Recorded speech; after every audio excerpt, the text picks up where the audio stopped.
Olá a todos. Hoje queremos refletir sobre o Evangelho da festa da Epifania do Senhor nesse ano B.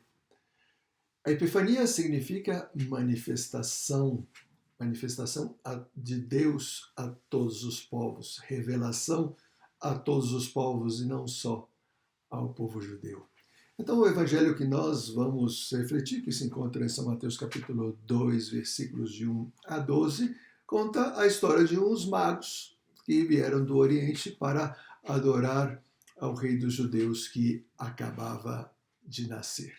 Vamos colocar um pouco esse evangelho em um contexto, não? O contexto do nascimento de Jesus é o evento mais importante da história da humanidade.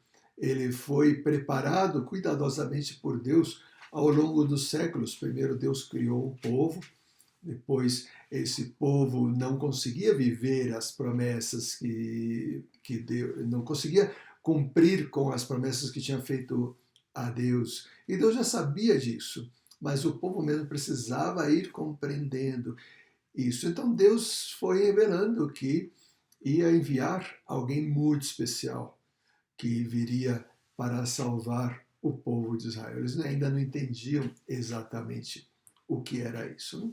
É claro que as profecias estavam em âmbito judeu, estava em Israel, esse pequeníssimo território que está na Ásia Menor.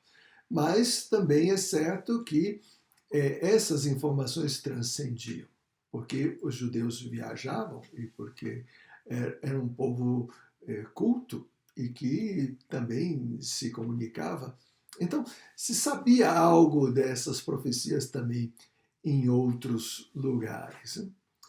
E o nascimento de Jesus, ele não era só para o povo judeu, ainda que as profecias se referiam que ele ia nascer para Israel, mas Deus tinha uma novidade para o povo, não só o povo de Israel, para todo o povo, para toda a humanidade.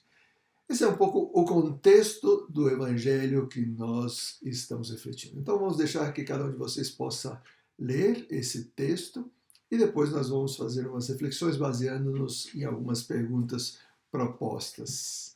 Boa leitura.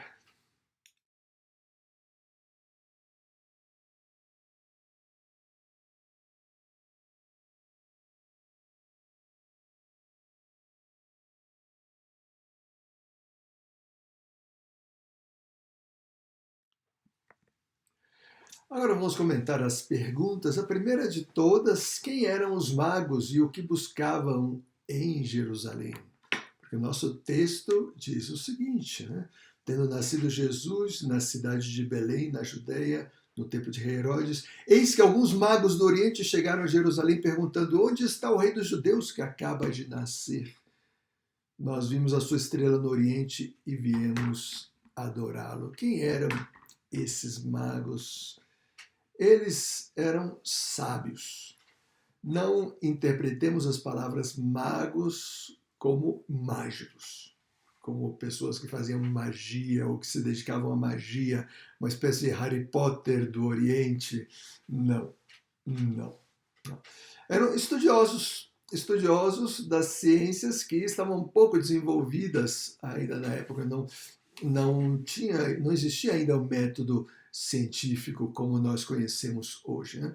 Então, os estudos eram muito mais pessoais. Mas nas culturas orientais, sobretudo ali do Oriente Médio, região da Pérsia, região do Iraque, do Irã, por ali, né?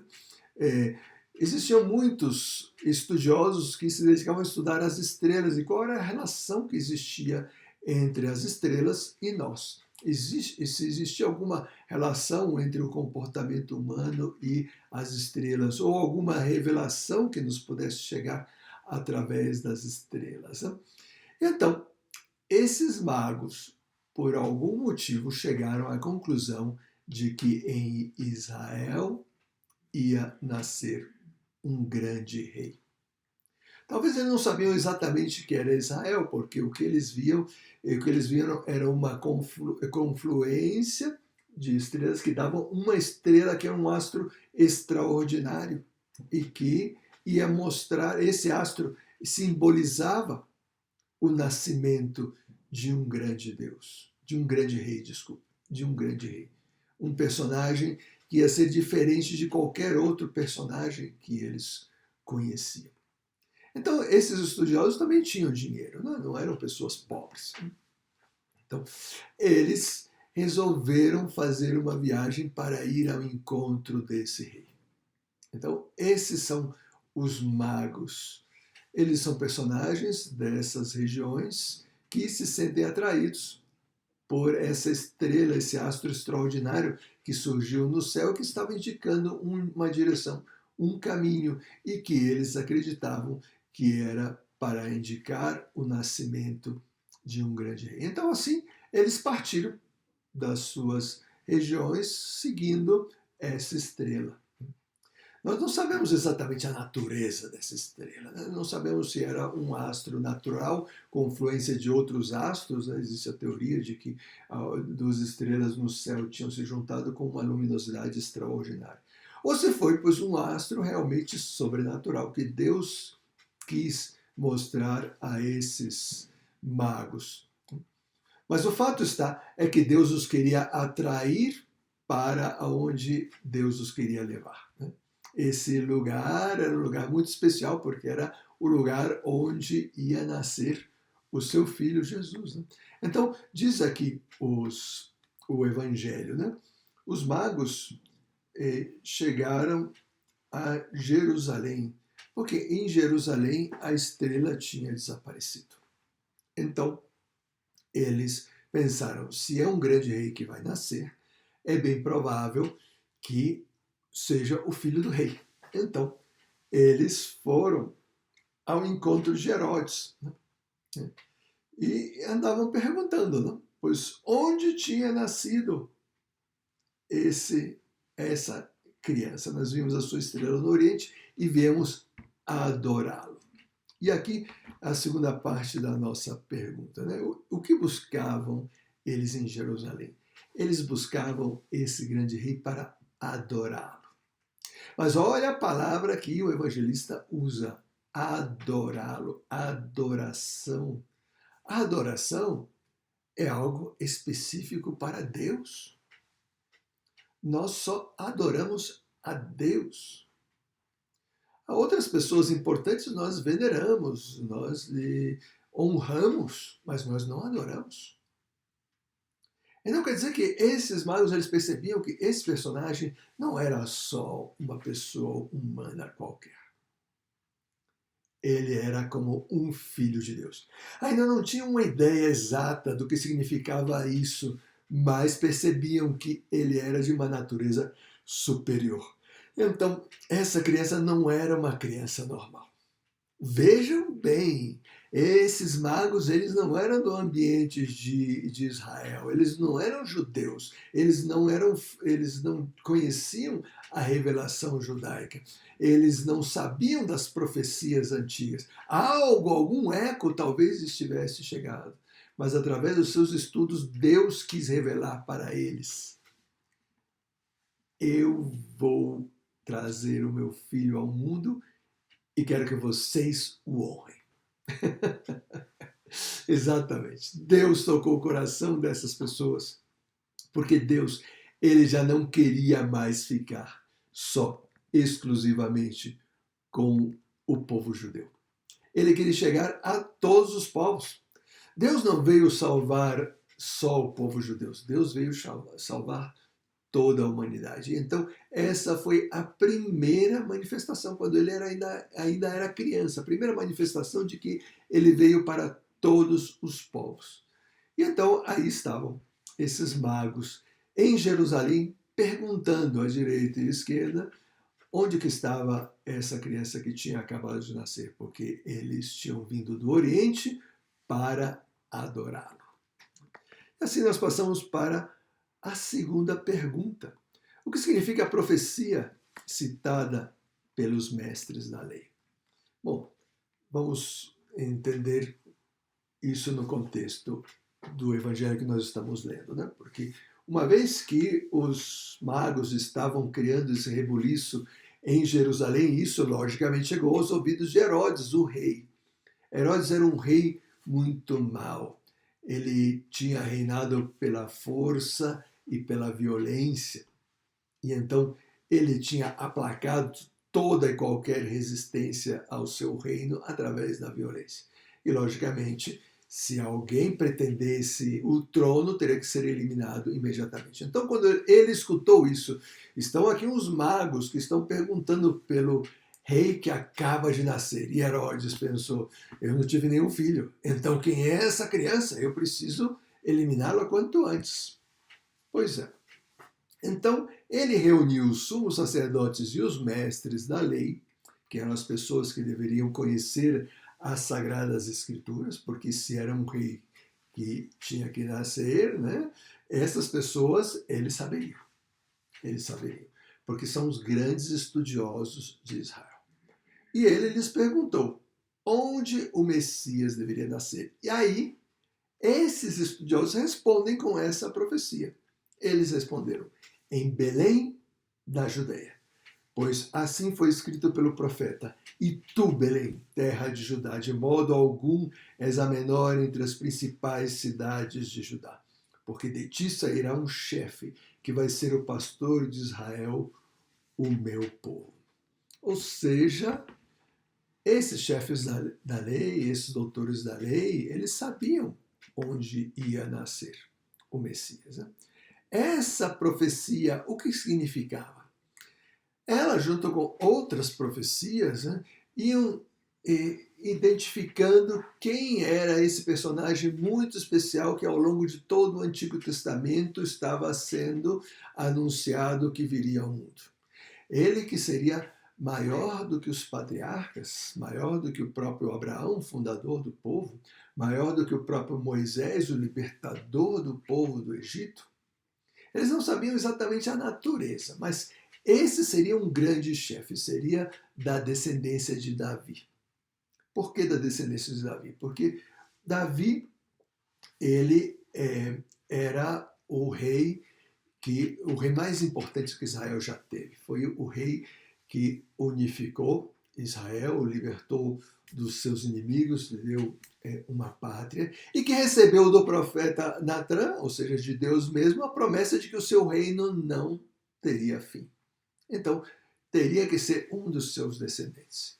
Então, o fato de ter nascido em Belém, Belém era a cidade de Davi. Então, esse rei vinha da descendência de Davi. Então, esse era o grande rei que estava sendo esperado. Provavelmente o que ia libertar Israel dos romanos, o que ia iniciar um novo império. Israel tinha sido escravo de tantos impérios, né? Foi escravo do Império Persa, do Império Caldeu, do Império Assírio, do Império Grego, agora do Império Romano.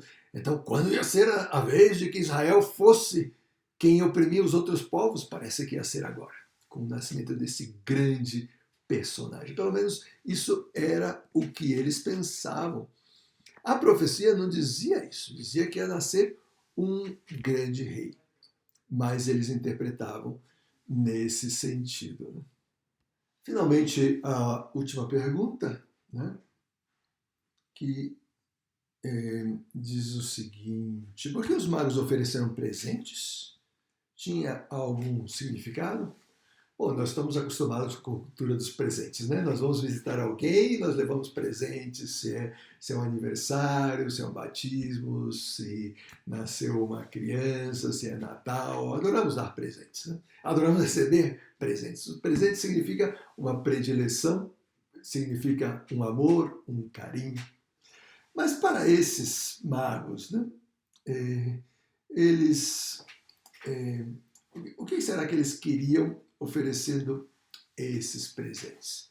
Esses presentes certamente foram preparados com muito carinho, porque eles viajaram tantos quilômetros em uma região muito perigosa, numa época em que não existiam direitos humanos, não existiam estradas bem delimitadas, não existia proteção dos países, enfim, você podia cair facilmente na mão de assaltantes, de ser mal interpretado, de ser atacado, de cair no meio de uma guerra, de ser tratado como espião, etc. Mas mesmo assim eles fizeram essa viagem. Então, esses presentes que eles levavam para eles eram muito importantes.